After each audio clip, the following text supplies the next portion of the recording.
Good afternoon and welcome everybody. Despite the challenges due to the COVID pandemic, we could not be happier about the virtual format that we have for this 2020 Fall Symposium. Here we have a silver lining, folks. Today we have the largest number of participants for this overall event. It's amazing. It's amazing to see SMU faculty, staff, and students in attendance, as well as guests from the Dallas community and beyond. Thank you so much for showing up. Again, as Adam mentioned, today we will kick off the Fall Symposium in a roundtable styled keynote with Dr. Maryann Cairns and her research team. The format for this discussion will be a facilitated Q&A where you will learn about Dr. Cairns' research, her lab, the student experience, and other things too. We have decided not to, and Adam mentioned this, but there's some coming in, so I want to reiterate this. We have decided not to use a webinar type of model and instead kind of a classic Zoom meeting so that we can connect to you more personally. So even during this time, I encourage you to keep your cameras on. We do ask, of course, that you stay muted, and if you have a question, kindly place this in the chat. So let's get started with our first and most important, and a very important introduction. Dr. Maryann Cairns is an environmental anthropologist who uses creative research design and cultural understanding to safeguard environmental resources. Her work has examined the politics around water and sanitation, the impacts of tourism on coastal water quality and human health, and technologies to treat wastewater polluted rivers. Her newest research examines from an interdisciplinary perspective waste from the fashion industry and forwards an ethnographically informed approach to data science and supply chain modeling. Cairns has led major research investigations in multiple world regions, including Latin America and the Caribbean, the West Balkans, and the United States. She is PI of a combined $1.5 million collaborative National Science Foundation supported research program entitled the MERA Investigation. She is a previous recipient of the American Association for Advancement of Science and Technology Policy Fellowship, and was very recently awarded a Fulbright U.S. Scholar Fellowship for her research in North Macedonia. Congratulations.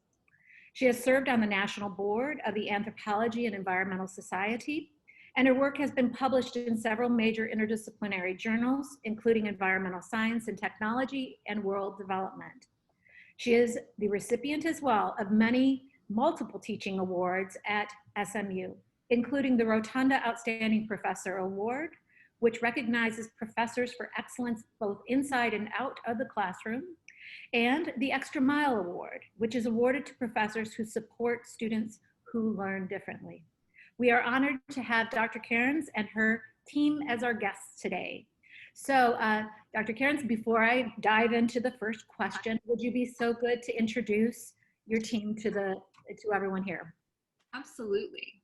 So I just want to first say congratulations to all the students who are presenting today. This is such an amazing event. Thank you to Jen and Adam for inviting me and my team to be here. I love seeing all the research projects that are going on. It's just so fun. So this is at least part of the team of the Cairns Lab. We are a collaborative lab. I'll kind of go in order here. We've got Megan Brown, who is a PhD candidate in anthropology. She's currently writing up her dissertation focused on reforestation in Costa Rica, and that was funded by Fulbright. We've got Chanel Stinson, who's a junior at SMU. She's a double major in anthropology and environmental studies. Chanel, good morning. And then we have Margaret Ebinger, who is a senior, and she is a double major in health and society and public policy. And we've got Jason Jordan, who is also a senior, and he is a double major in geology and anthropology. And Grace Warren, our newest member of the lab, is a senior, and she is a major in finance and an environmental anthropology minor. So we've got this awesome team here today. We're excited to talk to you. I do want to shout out some people who are either in class or who are alumni. So we have Richie Thomas, who's a PhD student, as well as we have Marifer Fernandez, she's an undergrad. We've got Madison Philogene-Remora, who's a new PhD student. And then we have Gordon Ulmer, who is a past postdoc, and Katie Tinch, who is a past undergrad who actually just started at Brandeis this fall. So that's exciting. But we've got all kinds of people that we collaborate with who will get shout outs later in the program. Jamie Roddick, if you're out there, she's an undergrad that works with Dr. Godat, and she works with us a ton. So can't wait to get to know you guys more. Thank you so much, Maryann. So I'm going to ask you to extend my introduction a little bit and tell us more about your fascinating research, if you would. Absolutely. So I'm an environmental anthropologist, and just in case you've never met an environmental anthropologist before, that means that I study relationships between humans and the environment. And, you know, basically I can distill the research that I do down to, I study why the heck people pollute things and how the heck we're going to clean it up. So we rely on water resources for life, right? We have to have water to live. And a lot of the pollution that we make, be it human waste, wastewater, plastic waste, et cetera, it's hurting water resources. And so a lot of strategies that we have for cleaning up waste or treating water in polluted areas require a lot of complex technologies, and they don't necessarily transfer perfectly from culture to culture. So I do a lot of studying these technologies and those built infrastructures. I work a lot with engineers and biologists, do a lot of interdisciplinary work. And essentially, you know, I try to solve environmental problems. And I always say, if you're going to solve environmental problems, you're probably going to need more than one person. So I do a lot of work collaboratively, and I have this awesome lab of students who are just so fantastic. I can't wait for everybody to get to know them if you don't already. And, you know, we get to collaborate with people all over the world. We collaborate with scientists from Costa Rica. We collaborate with the National Water Lab in Costa Rica. We've got, you know, kind of different studies going on everywhere, and I am excited to tell you about a few of them. I'm going to focus on 3 of them today.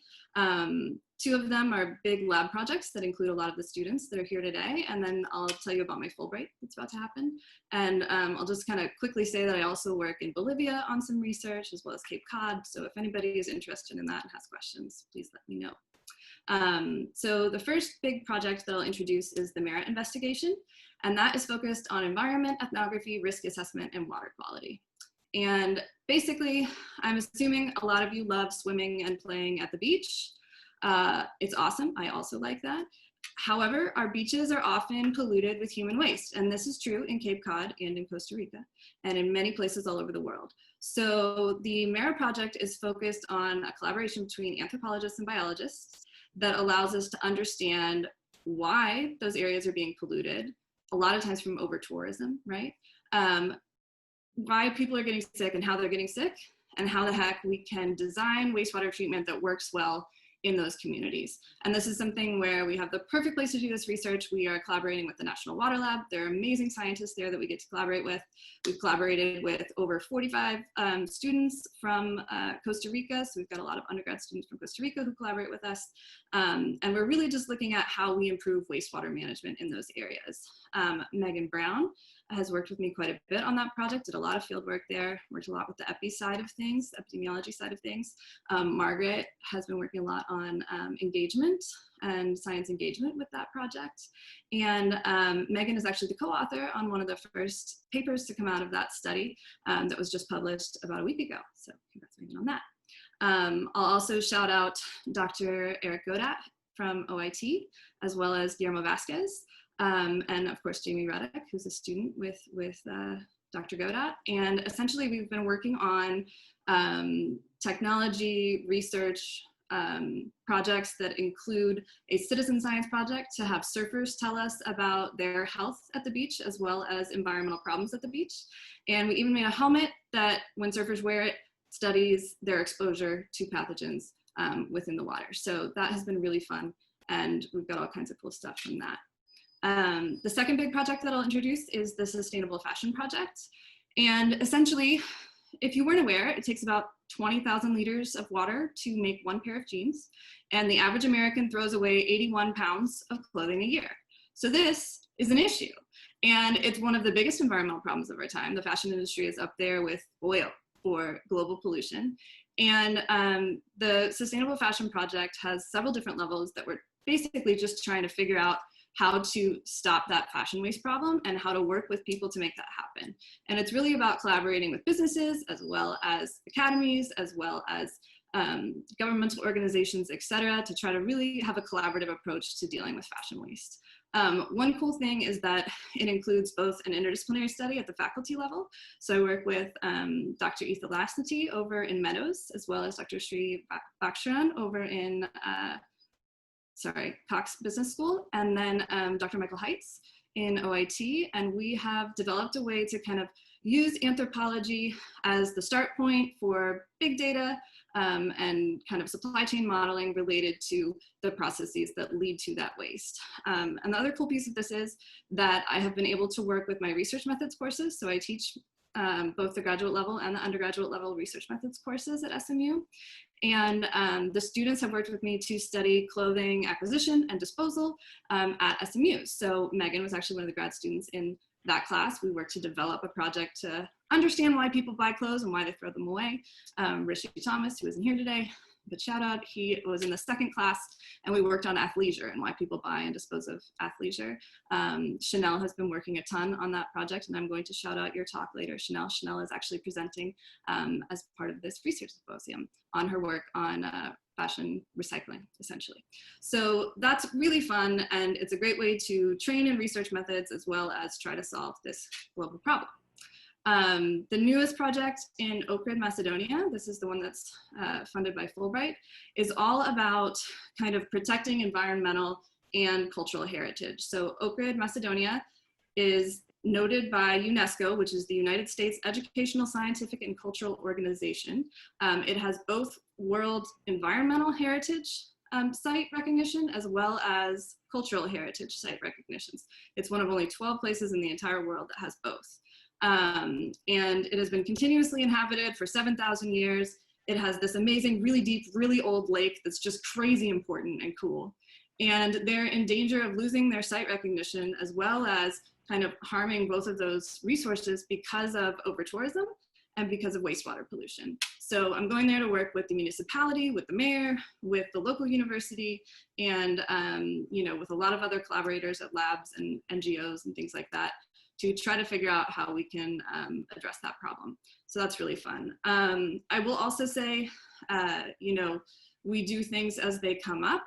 So just this past summer, Chanel and Jason and Margaret and I wrote a paper about COVID and technology and connection and loneliness during these times. So we worked with students in my research methods class to write that up, and that was just accepted for publication in December. So you guys will see that coming out.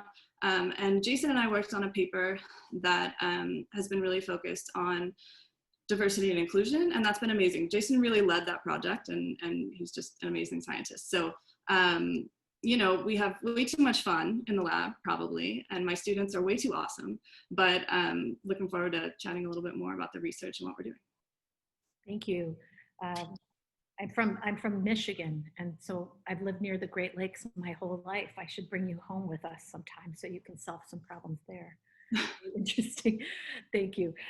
So I'd like to you all are so productive. You have so much going on in your lab, and there are so many opportunities, I guess, to explore or to veer off from your core research, and so many areas that you could study and poke holes.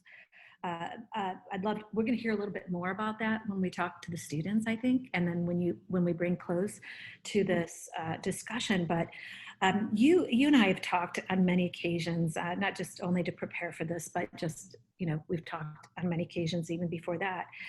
And you've described so passionately your dedication to innovation and mentorship and research methods training. I wonder if you could tell us more about that and how that relates or translates in your lab, and how it relates to this team. Yeah, absolutely. Thank you for that. So, you know, I love what I do. I just want to teach people how to save the earth, and running a lab is like too much fun. It's great. And I've learned throughout my career that there is no such thing as a self-made scientist. So it has taken a lot of people to mentor me and invest in me as a scholar and teach me things throughout my life thus far. And it's exciting that, you know, when now I have some knowledge that I can share, I get to do that, I get to learn from my students. And I really think that, you know, labs create this space where it's a collaborative environment. We get to kind of feed off of each other's energy. We've got a lot of cool things going on. And each of these students that you're about to meet has just amazing strengths and skills. I learned about Instagram from Megan. That was very exciting. But, you know, things like that, we just all make each other better, I think. I think how I got into this is that I'm from rural Indiana. I didn't know how the academy worked early on. I never in a million years would have thought that as an undergrad, I could do something like be a research assistant. I didn't have that opportunity. I just didn't get it. And when I applied to grad school the first time, I did it so wrong. Nobody has ever applied in a sillier way to grad school ever in the world. So, you know, I didn't know a lot of these things that you only understand once you're a part of the academy. And so now that I'm at a point where I can really share some of that knowledge, I want to, and it's exciting to be able to do that. I think that, you know, I don't know, I want to make sure that students know that science is for them. I want them to know that, you know, even if they are from a family that doesn't have 100 PhDs or, you know, if they're not wearing a tweed jacket with little elbow patches or anything like that, science is still for them. They should still be doing research. I don't care if you're a finance major or if you're an anthropology major or if you're a, you know, chemistry major, research is for you. And I think I really just relish in the fact that I get to make science and research accessible to students. And there are enough environmental problems that there's plenty for everybody to do. So that's very exciting. I do think that, you know, in the lab we set up to try to solve problems that people say can't be solved. So we try to do things like deal with plastic waste and a lot of these other things that people say are just intractable problems. And, you know, we really do need more than one person for that. We need a lot of different perspectives. I think also, you know, in addition to really rigorous methods training, which is one of my favorite things, I love teaching methods, and really rigorous theoretical training, I want to focus on the humanistic. And I think a lot of confidence for students comes from, you know, just really knowing your shit, right? It just comes from really knowing what you're doing. But a lot of it also comes from having a space that encourages innovation and encourages taking risks and is there for you when you fail. I feel like, you know, students are often worried about failing, and, you know, you're a student, you're not supposed to know everything yet. Don't be too worried about that. Be worried about not trying something new. Be worried about not innovating. And, you know, every single one of the students who's on this panel with me today has worked to make a collaborative lab, has worked to make a lab where we can kind of pitch in. If somebody's having a week where they have 3 exams, somebody pitches in and helps them out, right? And when you've got a little extra bandwidth, you offer it. So Megan, I'm gonna brag about you for a second, but one of my other students, Madison, just applied for a GRFP, and Megan gave her really in-depth feedback and edits on that application. So that's really what we wanted to develop. And I think, you know, basically mentoring is a huge part of that. Jackie, I saw you in the audience. Jackie Lowry over in the McNair program has been a co-mentor with me for a lot of the students that have McNair scholarships in the lab, but mentorship is really a huge part of that. And I've benefited a ton from mentorship over time. And I wanted to develop a space where not only am I mentoring students, but they're mentoring each other, right? There's no reason why an undergrad can't mentor a grad student in something that they don't know about yet. So we really focus on that. And, you know, I think focusing on the humanistic is huge. So I want them to know that I support them. I want them to know that, you know, we've created a space where we're going to celebrate successes and where we're going to work together. Chanel actually recommended that we have lab brunches during COVID because we were just feeling a little disconnected. So sometimes we get together for brunch and we just talk. And I think, you know, Adam, you were talking about how research ticks, and I think, you know, it is central to research to have an original idea and to have new things to study and to be able to contribute to science. But a lot of times it's fueled by like pancakes and watching Jurassic Park. That literally happened when we were in Costa Rica. We had quite a long field season, and sometimes the days are 16 hours long, and sometimes you need to watch Jurassic Park and eat pancakes. So I think that human part of it, really just teaching the students to support one another and give other students opportunities and really work together has been, I don't know, it's a delight to see how great they are and how well they work together. So let's hear from them a little bit, and then we'll come back to you. Now, of course, I'm going to go ahead and ask them some questions, but, you know, feel free to jump in and push the question if you'd like, or to clarify anything. But before I do, I want to just revisit this their own brag sheet, right? I mean, it's pretty exciting, right? That within this group that we're going to talk to is our folks with prestigious external grants and Fulbright awards and McNair scholarships. They've co-published papers, and there are other accolades as well. And I want to first start by saying congratulations to you all.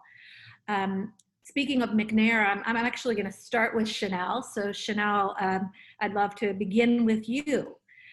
You are one of two researchers in this group who are a McNair scholar. Can you talk about how your work in this lab prepares you for success in McNair or vice versa? Yeah, for sure. Well, I would like to first start off with saying that, like, whenever I first met Dr. Cairns, she has just really pushed me to really get outside of my comfort zone and explore what's out here. So through her lab, I've been able to apply the things that I've learned and put it into practice and really continue to practice it. And like,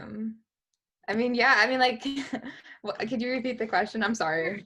No, because you have this, the McNair scholarship is a amazing opportunity. So how is your lab work preparing you to be successful in McNair, and your work with McNair helping you to be successful in the lab? So, well, during this past summer, I got to work with McNair. I actually got to kind of dig deeper into a project that I kind of started with Dr. Cairns, which was the fast fashion study.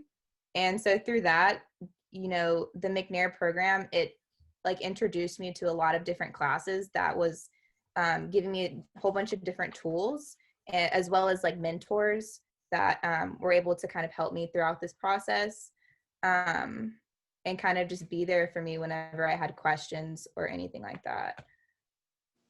One of the things, Maryann, that I love that you model for them is the importance of interdisciplinary mentoring. So you create this environment of peer mentorship. And here you describe something very similar, Chanel. You have, let me ask you this, because I think a lot of folks, they've never applied for scholarships. They've never done this before. So what have you learned about applying for scholarships based on this experience? And what are some takeaways that you could give to other folks about applying to scholarships for your own research and for research? I would definitely say having like a good mentor that is able to work with you frequently was very helpful. I wouldn't have said that this wouldn't have all been not possible without Dr. Cairns, but Dr. Cairns was really the focus of like, who was really pushing me after class, like, hey, you should apply to this. You should apply to the McNair Scholars. I think you'll be great for it. And then when I did get accepted for it, having her by my side to kind of guide me throughout the process was super helpful, especially whenever it came to applications of things, and especially with the lab as well. If I needed anything reviewed or anybody to like look at anything, it was also very nice. Like Dr. Cairns said, I think like it's just really having a good mentor, because when I first came in this, I had no idea what I was doing. Just like just a year ago, I just declared my major. So I had really no idea like with the research or anything like that. But with this team, like with this lab, they kind of like make sure that, if you feel like you're struggling or if you feel like you're drowning in something, that, there's always somebody there to help you. It's always nice to have each other and to like grow and challenge each other while also like aiding each other's success. Chanel, tell everybody your title again, because you are going to be presenting around 4 o'clock today, 4:15, right? Can you tell everybody again your title of your research? And we won't get into it because you'll have your 15 minutes of fame later today again. So go ahead and share with everybody what you'll be talking about this afternoon. Yeah, so I'm an anthropology and environmental studies major, and what I'm going to be kind of discussing at 4:15 is the realities and life cycle of apparel and textiles. And so if you kind of want to learn more about your clothing and what's happening, I suggest you guys kind of tune in. It's in room 4 at 4:15 to 4:30. Excellent. Thank you, Chanel. Can I just brag about Chanel for a second? So, I don't want you to sell yourself short because you totally know what you're doing now, and you actually have been awesome in helping to onboard Grace, who's our newest member of the lab, and really getting her up to speed on the clothing study. So you've been doing great, Chanel. Well, let me go over to Grace then, since you queued that up, because this is really interesting to me. So speaking of interdisciplinary teams and kind of like having mentors from different experiences, Grace, you're a business major, right? And if I understand this correctly, you just got a job at Goldman Sachs, right? Yes, I just did. Yeah. So I heard that you actually that in your interview, your work in this experience in the lab was actually quite prominent in the interview. Can you tell us a little bit about that discussion and how, you know, you're at Goldman Sachs? Why did they spend so much time talking to you about your work in anthropology? Yeah. You know, I think it's interesting because in all the interviews I've done, and I've done a lot because getting a job these days is, you know, you have to work very hard, but I did a lot of interviews, and I think in all of them I was asked, you know, off the book questions. You know, they're asking me, what else do you do besides what's on your resume, besides the business things, and kind of like the traditional finance major electives that I had done and participated outside of school. And I think that something that stood out and that I got asked about multiple times is not only my minor in environmental anthropology, but then my work that I was going to start doing with Dr. Cairns, especially related to her sustainable fashion company, because I think that a lot of finance, although it's quantitative, is very qualitative, and the interpretation aspect, I think, of looking at something from an interdisciplinary lens, as we do in the lab, is very important. And so I think when hiring companies are looking for a well-rounded candidate, and I think that's why I was often asked about my job in Dr. Cairns' lab and the work that I was going to start doing this year, because they were very interested in seeing how I explored something not only from a numbers approach, but also from an anthropologic background. And I always got a lot of questions about that, which was very interesting and unique. It's wonderful. It's wonderful. I don't know if you all know, but Dr. Cairns is also an entrepreneur. I guess that happens a lot. If you're a researcher, you're solving a problem, then you find a problem worth tackling. She also is an entrepreneur. Now, are you just graduating this year then, or have you graduated? Have you started the job? I'm graduating this May. Yes, this May. All right. Well, congratulations. It's such an interesting story. I'm going to go ahead and jump back to another McNair scholar. Thanks, Grace. I'm going to jump over to Margaret. Margaret, you are also a McNair recipient, and you, along with Chanel and along with Jason, you co-authored a paper on the topic of, it was COVID-19 and human connection, and you mentioned this earlier, Dr. Cairns, for the Human Organization Journal. It's at one of the top anthropological journals for applied anthropology, correct? If I'm correct, is that so? Did I get that? So yeah. So Margaret, so I have actually witnessed firsthand, because I'm your aunt, you being pushed by this team to innovate and think outside the box. Can you share with us more about your experience, how you've been pushed in the lab, and how you've had to kind of pull in your innovation and creative reservoir to perform the work that you do?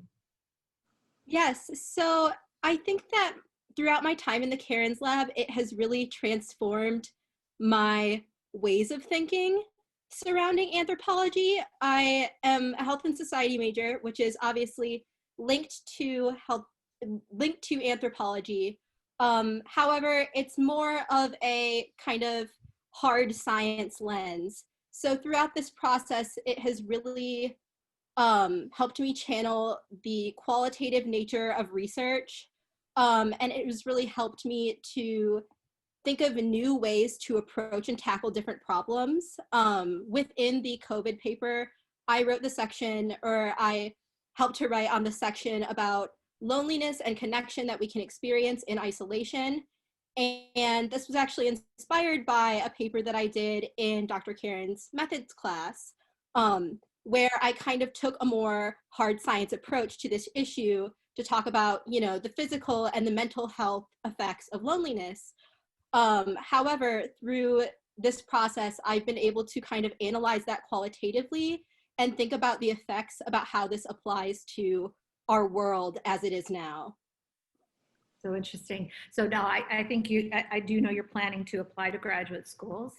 And so what is the most important thing that you think you'll be taking from this lab experience to this graduate work? I think, like I said, the way to look at things from a multidisciplinary lens is so, so important. I think especially within graduate studies or within, like, in the career field at large, you really need to be able to approach problems in different ways in order to receive the best results. All right. Thank you so much, Margaret. So Jason, I'm going to go ahead and turn to you. You guys are also awesome. Jason, so you not only co-published with Margaret and Chanel, but you also co-authored a paper with Dr. Cairns about diversity and inclusion. Can you describe how being in the lab with this team has both reinforced and informed your views? Yeah, I will. So I guess I should start with like how the paper came to be, and that was just basically that over the summer there were events that transpired throughout our nation, and Dr. Cairns offered to the lab that like if anybody wants to talk about anything, that she would be there. And I think that's probably the most important thing, because it shows that Dr. Cairns, like, her care supersedes, you know, academia, and like she cares about us as a person. And so that was like the first experience I had in the lab, was like this office hour. I was hired on, and then like later that week I went to the office hour and we had a conversation, and that conversation of me sharing my ideas then led to Dr. Cairns like helping me with her platform and like presenting my ideas in like the manner that we did via a 13-page paper. But I feel like, you know, none of that would have happened, one, if I didn't work in the lab and go to that office hour, but also because the support from like my lab mates, they were supportive the whole way. And to me, I'm a geology and anthropology major, so writing a paper like that was, I felt, slightly out of my depth, and it was a risk. But like I had the support from my lab mates, and so I felt confident in taking said risk and like writing the paper to my fullest abilities. And so just that initial, I'm just going to use the word vibes that I got from the lab. Just the initial energy from the lab really helped, I guess, kick that project off. And then they have been supportive like every step of the way since the first word got on paper, with all the projects that I've taken on related to that, the diversity and inclusion kind of sphere. And now it's in your depth. Yes. Not out of your depth. It was never out of my depth. I just, you know, No, I I write mean, now technical papers and not, you know, yeah. that. And No, Jason, can I brag about him a little bit more? He's not quite bragging about himself well enough. Okay, so Jason has also, he's now on the Dean's Advisory Board for Diversity and Inclusion in Dedman, and has actually put together a panel as well of scientists coming up in November. So you've really led a lot of that work. So tell people about the panel, and then I'll let Jen take it back over. Yeah, no, go ahead. Okay, yeah, so one of the issues that we addressed in the paper was the lack of representation of Black scholars or professionals, really just throughout the country, but specifically at SMU. There's a gross lack of Black professors. And as a geology major, I will say I've never seen a Black geologist or met one or anything until I found Dr. Rufus Catchings, and then he became kind of just really cool guy I looked up to. But long story short, I had my moment of seeing somebody in the place that I wanted to be. And I felt that it would be good if other students felt that as well. So I found, I think, 5 Black professors and 1 Black professionals, and they are going to speak to really anybody at SMU who wants to show up on November 23rd. They're going to speak on their issues that they have faced as they got to the points that they are at in their careers, and give humble advice and suggestions on how not only students can succeed, but how the professorate and administration of universities could be more supportive of those students. Thank you. You're doing some amazing work right now, and I'm so glad that you're a voice. So I'm going to go ahead and, because we'll be getting close to winding things up. So I'm going to ask Megan to share with us a little something. Megan, you're a graduate student and you're on this team here, and also and as Maryann said earlier, you recently co-published this first article that was part of the Mira investigation. So congratulations on that. So I'm curious, did you have a similar experience like this as an undergraduate? Yeah, I actually did. I was really fortunate to go to a university that really prioritized undergraduate research. And in doing that, they not only had really abundant funding available for undergraduate students to become involved in research, but they also had quite a lot of administrative staff who were willing to support students through the grant writing application process, even for small internal grants. And then they also had a lot of support for faculty mentorship for students, both in terms of making sure that faculty were available to mentor students throughout the research process, but also providing mentorship for faculty members who were maybe mentoring undergraduates for the first time, because often it can be really different than working with graduate students or students who are a little bit older. So all of that was really important for me in making sure that I was prepared to go to graduate school. And, I think something else that really informed my beliefs about it, I was an ambassador for undergraduate research while I think during my junior and senior year. And so part of that meant that I would go to younger students and talk to them about the importance of becoming involved in research and really making it clear to them that research isn't just for people who see themselves as professors in the future, but it's also for anybody who wants to learn more about problem solving, about teamwork. And it's really just about the process of learning to ask questions and learning to find answers to those questions. And for me, I think that kind of expansive approach to who belongs in research has really continued to inform my beliefs up until now. That's great. Thank you so much for sharing. Thank you. You guys, all of you will. Thank you so much for telling your stories and helping us to peek into a lab experience here at SMU. Maryann, one of the reasons why my team was so excited to have you as our guest today for this keynote is how you keep your eye on and maintain a balance of like these R1 level activities, your own research, and a commitment to undergraduate research and teaching. I know that's hard to do. So why is this important? Could you speak to that a little bit?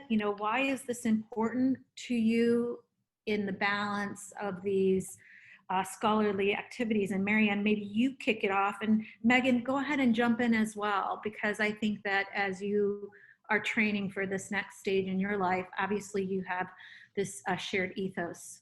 So Maryann, do you want to start that off and then? Yeah, absolutely. So, I'm about rigorous scientific research. I think it's really important to have great method and have great theory and participate and publish and really be a part of that part of science. But I think, as we were saying before, science also runs on the humanistic. And I think, creating a space where we have gratitude. I mean, really, honestly, everybody in this room, you've especially the students who are presenting today, you've had this amazing opportunity to have this crazy good education, right? And it really is an obligation to kind of share that once you have it. And I think a lab creates a space where we can share the knowledge that we have, where we can gain new knowledge. You know, I love working with these students. I think it's fascinating to see what they accomplish. They go off and they do these amazing things. We always joke in the lab, I always have like 1,000 ideas and I only get to really pay attention to 5, but with a lab, we get to do like at least 20, right? So there's always a way to use that to kind of expand things. And, you know, for me, good research is good teaching. So a lot of the teaching that I do is on how to do research. I've taken Megan to the field. She came with me to North Macedonia just for a trip where we kind of scoped the next project. And I was like, come figure out how to just put a project together, right? And those things are integral. And I think when we do research well, we teach well in that way. And so I really see it as all symbiotic. And, you know, these guys really enrich the projects that we do. They make all of the work better, and it's a pleasure. So that's how I feel about it. But Megan, do you want to? Yeah, I mean, what I would add to that is just to say that if you want to be doing large scale research, you're not going to be doing it alone. It doesn't happen. And the advantage of having a lab like this, where we've spent so much time getting to know each other's strengths and getting to know each other as real people and not just as researchers or workers, is that you have a team of people who really remind you that like you belong here, right? If you make a mistake, that's just part of the learning process. And you know, you have the tools you need, and if you reach a point where you feel like you don't have the tools you need, you have people who will help you find those tools or get those tools or learn those tools. And I think that you know, it's really easy to look at the productivity of this lab and just think like, wow, like they're just, you know, throwing things out there all the time. But the reality is that like we're doing this while working through difficult challenges, right? And so I think the advantage is that everybody faces difficult challenges in their life. Real life happens as you go through school, as you go through work in your career. And by working in this kind of an environment, you have a group of people who are there to support you and help you figure things out as you deal with those challenges that are inevitably going to arise. And that is just such a really rewarding part of being able to work in this kind of environment. Wonderful. Maryann, I'm just going to ask you to, thank you so much, Megan. So we're going to go ahead and bring it to close. So Maryann, would you like to share some advice or give to your students, or would you like to just, it is your moment to close, whatever you would like to say. Yeah, sure. I can give some advice, and probably the students can tell you some advice that I give often. I think just playing off of what Megan just said, you know, be a great scientist, do the work, make the effort, but also downshift when it's necessary, right? Downshift and pay attention to important things that happen in society, downshift and pay attention to the people around you, care about the people around you, lift other people up, take a moment out to mentor, take a moment out to tell somebody how you applied for that grant that you got. Take a moment out to say, you know what, I always tell my students, I'm like, I started putting my failures on my chalkboard. Like, you read my bio before, and thank you, you made me sound wonderful, but that's against a backdrop of about 1,000 things that I haven't gotten, right? So I think it's really important for students to know, like, trying is most of it. I've started telling them if they don't get stuff, great job not getting that thing. Like, it's really important just to put yourself out there. So, you know, I think everybody in this room, keep doing research. It's really fun, it's really awesome. Guys, what else do I tell you all the time? What else do I give you advice about? Cut it in half and cut it in half again. Make sure your research is feasible. Make sure you think about it in great detail. Make sure you're doing something that is going to work. Yeah, good. Oh, I kind of had something. Dr. Cairns, I know you say this all of the time, and it's like, you know, great scientists, they don't say like, oh, I was right, but that was interesting. And like, kind of with going with that, I think that sometimes with the expectation, you think that you're going to go into your research with a certain answer or outcome, and that's not usually the case. So just kind of having a team with you to help guide through that is also great. Yeah. Curiosity, that's really important. Following curiosity, following what you're doing. I also tell them often, like, you know, give back, share the knowledge. None of it is a secret. I don't know why everybody acts like knowledge is a secret all the time. It drives me nuts, right? You know, if you get up one rung of the ladder, you better not pull that up behind you. You better help other people. And all of them have done that. Every single one of the students in the lab has done that. They've helped people who are coming in next.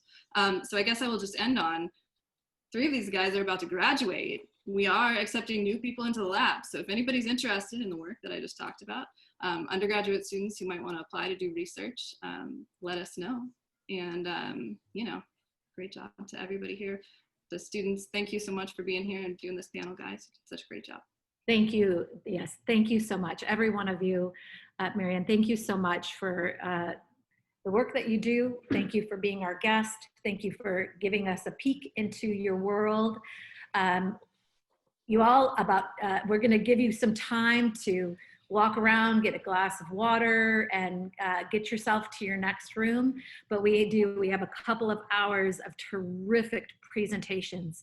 So stick with us, enjoy the research that you'll hear about, and thank you so much for coming out to celebrate this work. I mean, there's nothing more important and nothing more of a heartbeat than the research and the scholarship that's taking place at a university. So thank you for coming out today for this keynote roundtable and for the rest of the presentations through the afternoon.